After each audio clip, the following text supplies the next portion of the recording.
Alors, comment faire pour réussir quand on est un mec moyen? Eh ben, c'est exactement ce que essaie de nous expliquer Joe Inchlife. Je sais pas exactement comment on prononce son nom, mais je déduis qu'on le dit comme ça. Dans son livre Average Joe de Success Rituals, 12 piliers, on va dire, pour une vie réussie. Et c'est un livre qui est assez ancien, c'est un livre de dev perso comme il en existe beaucoup. Mais je trouve qu'il résume vraiment bien les grands principes qu'on peut trouver au niveau du développement personnel. C'est un livre qui date de 2016, si je ne dis pas de bêtises, qui, que j'ai lu en 2017, donc ça fait un petit moment. Et je propose d'en reparler aujourd'hui parce que, comme je disais, c'est vraiment un résumé de toutes les techniques, on va dire, de dev perso, ou du moins les 12 piliers, les 12 habitudes à prendre pour être successful quand on est un average Joe, donc un mec moyen. Comment on fait pour step up un peu, on va dire, pour progresser. Donc je ne vais pas vous faire les 12 principes dans l'ordre, mais ce que je vous propose, c'est que j'ai écrit une petite fiche sur le bouquin. Donc il doit y avoir un lien quelque part à cliquer pour pouvoir télécharger cette petite fiche gratuitement, bien sûr. Hein. C'est pas moi qui ai écrit ce bouquin, donc je me permettrai pas. Mais c'est vraiment un résumé de toutes les techniques de dev perso. Et ça peut sembler un peu cliché, un peu simple, un peu vraiment basique. Mais moi, c'est un livre, je l'ai lu, bon, je commençais un peu à m'intéresser à comment faire évoluer. C'était plutôt pour ma carrière pro, mais aussi au niveau de ma vie perso, comment essayer d'un peu s'améliorer. Ouais, c'est ça, il y a à peu près 8 ans que j'ai commencé à regarder ce sujet, même un petit peu avant, mais disons, je suis tombé sur ce livre un peu comme ça, par hasard. Il avait des bonnes critiques. Et, euh,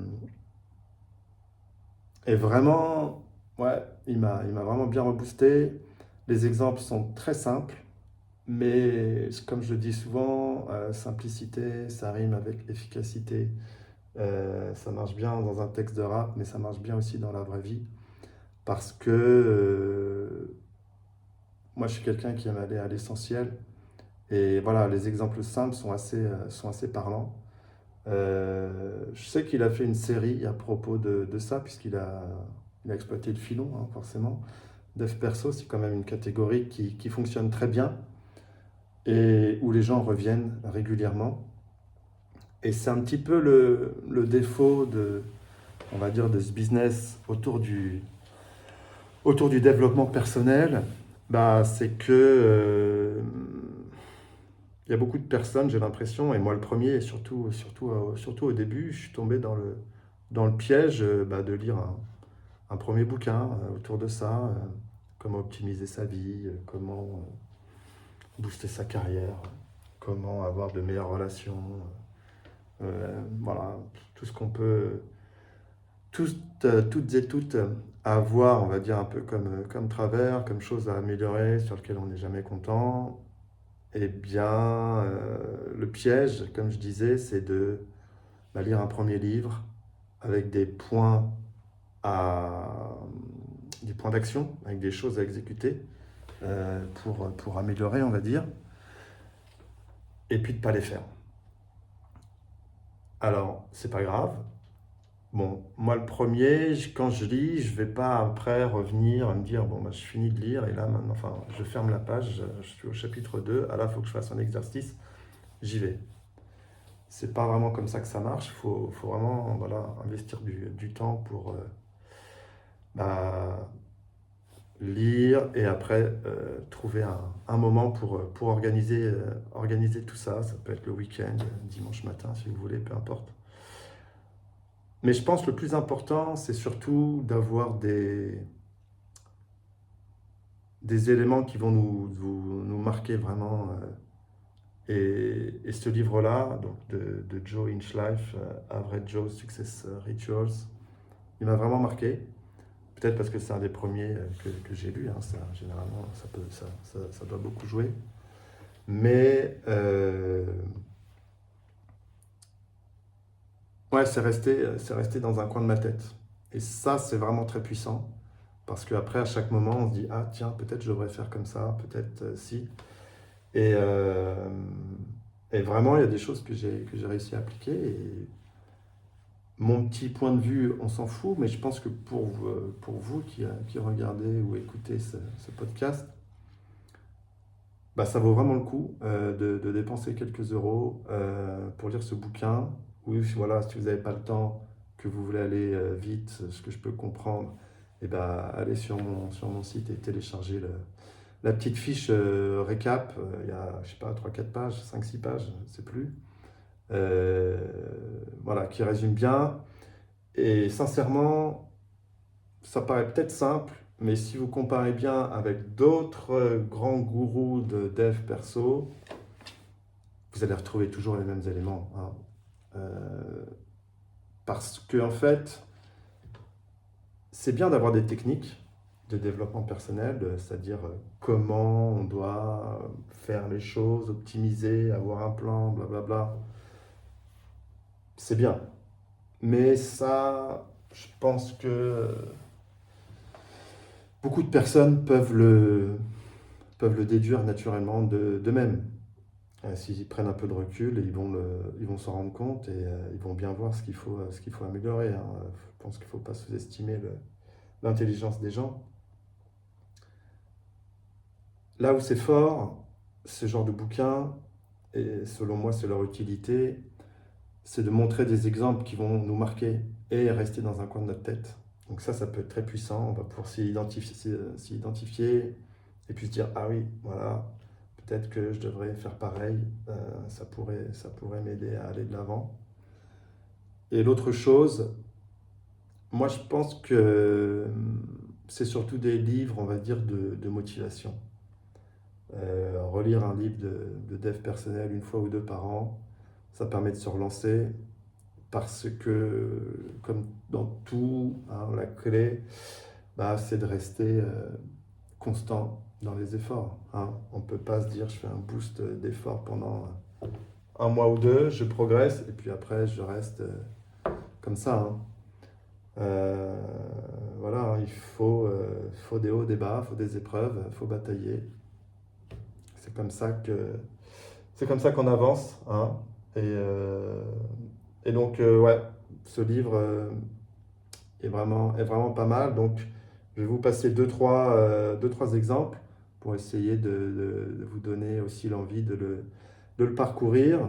Et puis, euh, et puis si vous voulez en discuter, eh bien, vous savez, je pense, pareil, en cliquant sur les liens un peu partout où me trouver. Et ce sera avec plaisir qu'on pourra en parler. Donc, je prends une petite gorgée de café et puis on y va.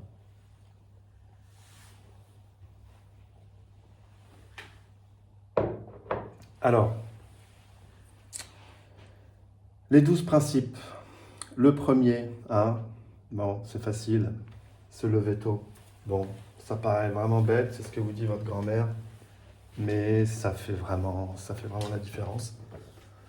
Surtout si, comme moi, vous êtes déjà salarié et puis voilà, vous avez envie de faire d'autres choses, bah, se lever le matin et puis commencer à travailler sur autre chose avant d'attaquer votre journée normale, on va dire, de boulot.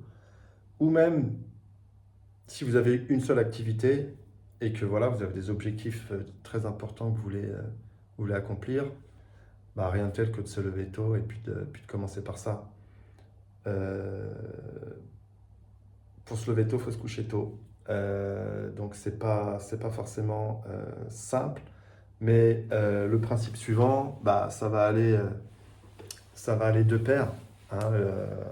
Et donc dans son bouquin, pour lui, le deuxième principe, c'est d'arrêter tout ce qui est télé, vidéo et news, qui sont pour lui une sorte de bruit ambiant qui perturbe.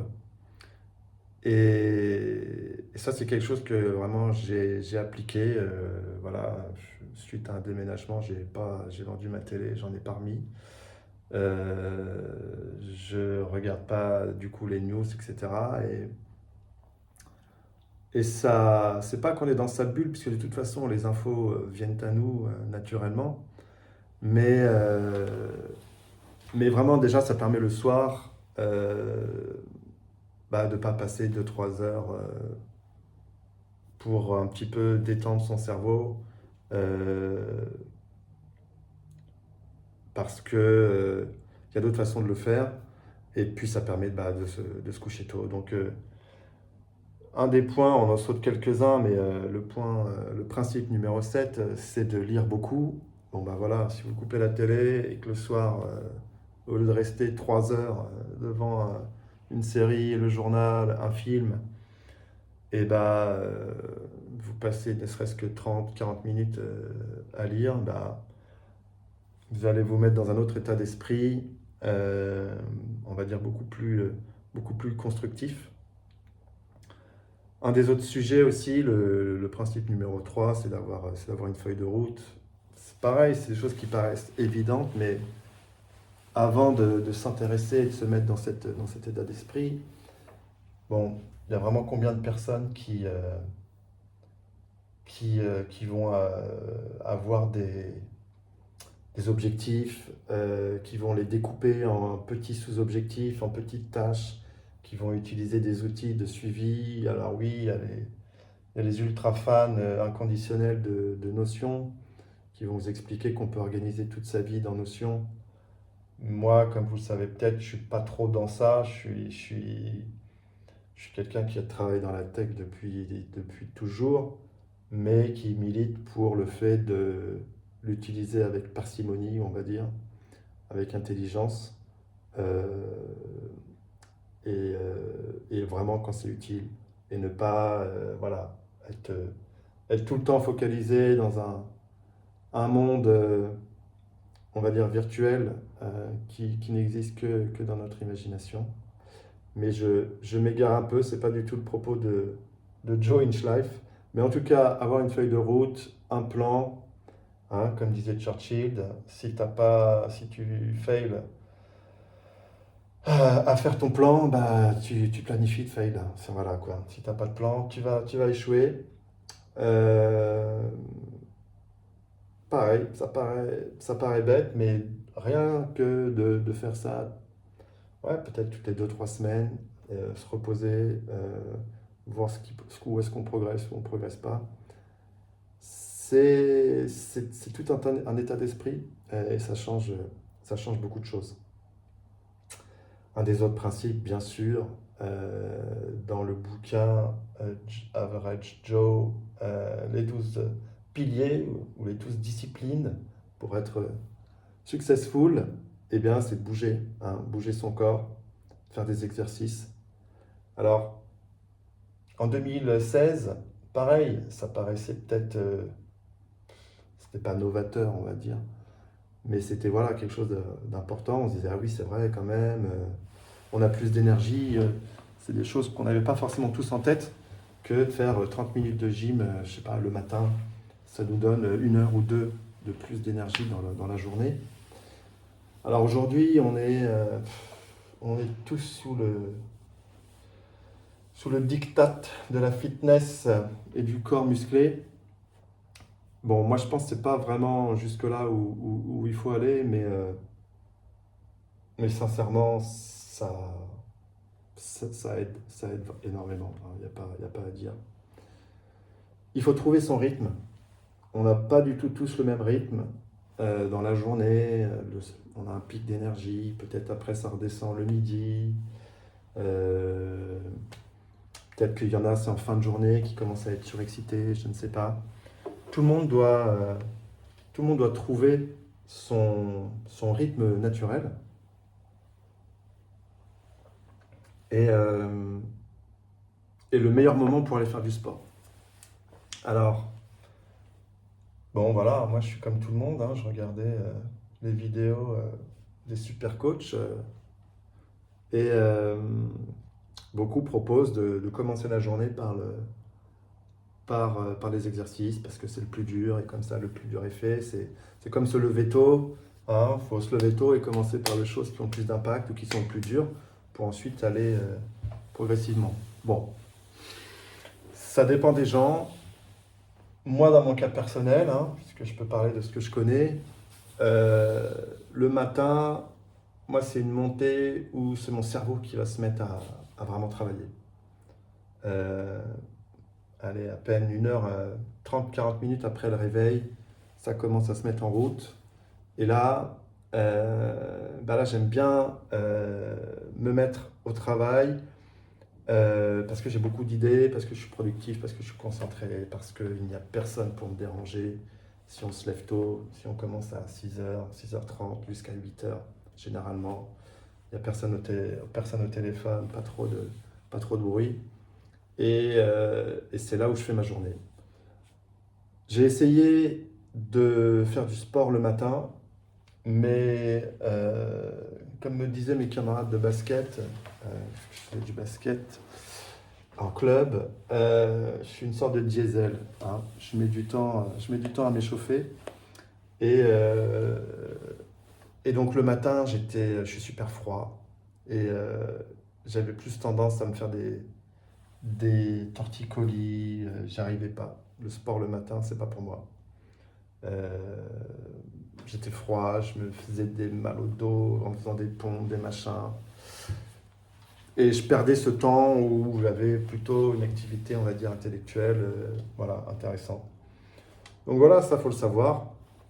Et faut apprendre à se dire bah, à quel moment c'est le mieux pour moi. Et peut-être qu'il y en a, c'est tôt le matin, peut-être qu'il y en a, c'est la pause du midi. Après manger, on a tous ce pic où voilà, on s'endort un peu. C'est peut-être le meilleur moment pour aller faire du sport, pour, euh, pour réactiver. Je ne sais pas, je n'ai pas essayé. Moi, personnellement, je fais une petite sieste, 10-15 minutes. Chacun fait ce qu'il veut, il faut juste trouver son rythme. Mais vraiment, bouger, c'est important.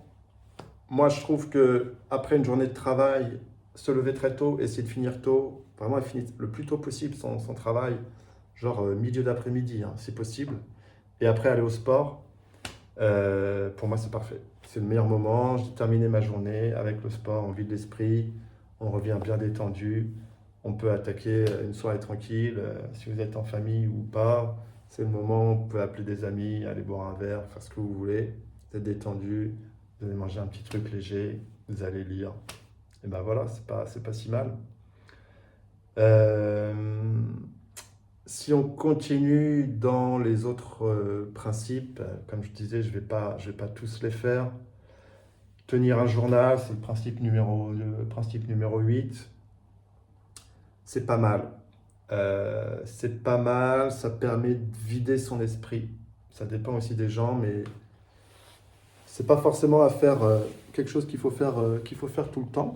Mais de temps en temps, ou quand on a l'esprit un peu encombré, ou quand on a plein d'idées, bah, tout écrire, c'est le moment où on prend du recul et on peut analyser plus facilement des choses et puis ça permet de vider. Ce qui était dans la tête devient écrit sur un papier, on peut l'oublier. Donc, moi j'aime bien aussi. C'est pas forcément tous les soirs, pas du tout tous les soirs dans mon cas, mais régulièrement. Peut-être qu'un jour je vous parlerai des petites applis que j'utilise comme ça, qui sont très simples aussi, mais c'est pareil, très, très efficace. Ce sera sûrement l'occasion d'un un prochain sujet. Et puis pour terminer, le 12e, et je vous laisserai aller vraiment chercher ça dans le livre, sortir de sa zone de confort. On le sait, on sait les bénéfices que ça nous fait progresser face à l'adversité, des nouveaux problèmes, des nouvelles solutions, donc des nouvelles compétences acquises ou voilà, un nouvel état d'esprit pour pallier à